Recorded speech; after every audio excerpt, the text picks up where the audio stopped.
Anyone who's played Minecraft in the past couple of years has probably heard of 2v2t at some point.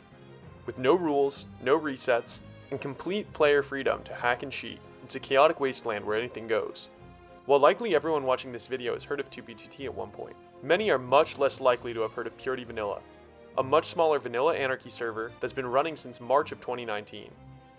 While a similar concept to 2v2t, Purity Vanilla sets itself apart by focusing on the vanilla experience, preserving the core mechanics of the game. Unlike 2v2t, there's no duping, no hacks, no shortcuts, just pure, raw vanilla Minecraft. Although it's questionable whether this server is genuinely anarchy for these restrictions, this comparison begs the question: Purity Vanilla versus 2v2t. When comparing the two, which server is the best?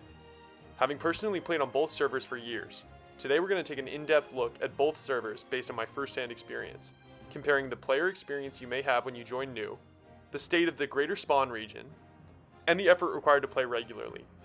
You'll also have an opportunity to choose your favorite of the two at the end of the video. Now then, let's get started. First up, the queue. 2v2t has a massive queue that can take hours, if not in some cases half a day during peak hours. The server queue is also just the void, aside from chat updates, letting you know if you've progressed. To even consider being a regular, you better get ready to cough up $20 a month for priority queue. On Purity Vanilla, however, the server rarely has a queue, allowing you to join whenever you want. If in rare cases you are sent to the queue, you're teleported to a server queue with activities, parkour, and builds to explore. This server queue is so interesting, in fact, that some server regulars have only ever played on the queue world, not exploring the main vanilla server. Back on 2v2t, however, once actually in the server, you will often experience TPS drops that dip well below 20, bringing the server to its knees. Rubber banding, ghost blocks, and dying of hunger are all experiences too common to not just new players starting at spawn, but even experienced players that their base is millions of blocks out. Since I started on Purity back in 2020, I have almost never experienced lag and TPS drops. While the server is considerably smaller than 2v2t, nevertheless, it still has an overall better daily performance and player experience for a casual enjoyer. In regard to both server spawn regions, while Purity Vanilla's spawn is still considered griefed, having been filled with withers, wardens, and lava casts, among other general levels of destruction, there's simply no comparison to 2v2t. Having been around for over 12 years, it's no surprise that not only is the level of destruction significantly worse on 2v2t, but it also stretches for thousands of blocks longer in each direction and in each dimension. Beyond this, while both servers feature extensive obsidian nether highways that allow players to traverse their vast worlds more efficiently, 2v2t's highways stand out due to their unparalleled scale and level of development. These highways stretch thousands of blocks in all directions, often spanning from spawn to the far reaches of the map, with multiple layers of reinforced obsidian to withstand griefing. The sheer effort and coordination put into maintaining and expanding these routes over the years makes 2v2t's Nether highway system not just a tool for navigation, but a testament to the server's long history and player dedication. For our final topic of discussion for the video, we are going to go over the effort needed to play on a daily basis and get established in both servers. Because Purity Vanilla bans the use of hacks, exploits, or duplication glitches, this comparison gets quite interesting. On 2v2t, free gear is scattered everywhere, and considered practically worthless due to the severely inflated item economy. Stacks of enchanted golden apples, elytra, and maxed out armor sets can often be found abandoned in shulkers and chests, making high-tier items accessible to anyone willing to scavenge. During my first escape from spawn in 2019, I managed to collect more than enough enchanted gear within just a couple of hours by stumbling across these empty caches. This problem is so bad that the base that you are seeing behind you was constructed entirely from the stolen materials of item stashes that me and my group members collected along the way. In stark contrast, the stakes are much higher in Purity Vanilla, where items hold significant value, and losing them can have serious consequences.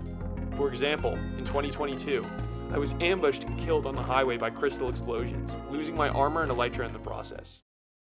Unlike on 2v2t, where such losses are easily replaced, this moment on Purity Vanilla almost made me quit the server entirely. With no one to re-kit me and the prospect of grinding for gear from scratch ahead, the setback felt monumental, highlighting just how different the survival experience is between the two servers. Beyond the item economies, the skill gap between the two servers is striking. While 2v2t certainly has its share of skilled players, many rely heavily on hacks to automate and simplify PvP, allowing the software to handle much of the combat for them. More often than not, it's just hack client versus hack client. In contrast, on Purity Vanilla, players must engage in intense crystal PvP battles without the aid of hacks, relying solely on their own abilities and reflexes. This creates a significantly higher skill ceiling on Purity, where encounters with a skilled PvPer are often a death sentence for you and your gear. Finally, Purity's complete reliance on player skill makes its builds and creations all the more impressive. Even what would be considered small displays of wealth on 2b2t, such as beacons scattered across a base or blocks of ore on display, are remarkable on Purity because every resource was earned legitimately, without duplication or exploitation. The megabases you see on screen now were painstakingly mined and constructed entirely by hand, without the assistance of building hacks like FreeCam, AutoPlace, or AutoCrouch, showcasing the true dedication and effort of Purity's players. While 2b2t undeniably holds the crown when it comes to its rich history and unparalleled levels of destruction, Purity Vanilla surpasses it in nearly every other aspect in my opinion. From a smoother player experience with minimal lag and no frustrating queues to a survival environment that values genuine skill and effort, Purity offers a more rewarding and challenging version of Anarchy Minecraft. Its player-driven economy, intense PvP battles, and the sheer dedication required to build and thrive without shortcuts sets it apart as a server for those who want the purest vanilla experience. Whether you're drawn to the chaos of 2b2t or the authenticity of Purity Vanilla, each server provides a unique lens into the Minecraft community. But for those who value skill, effort, and integrity, Purity comes out on top. But hey, that's just my opinion. Which server do you think reigns supreme? Let me know in the comments below. And as always, thanks for watching.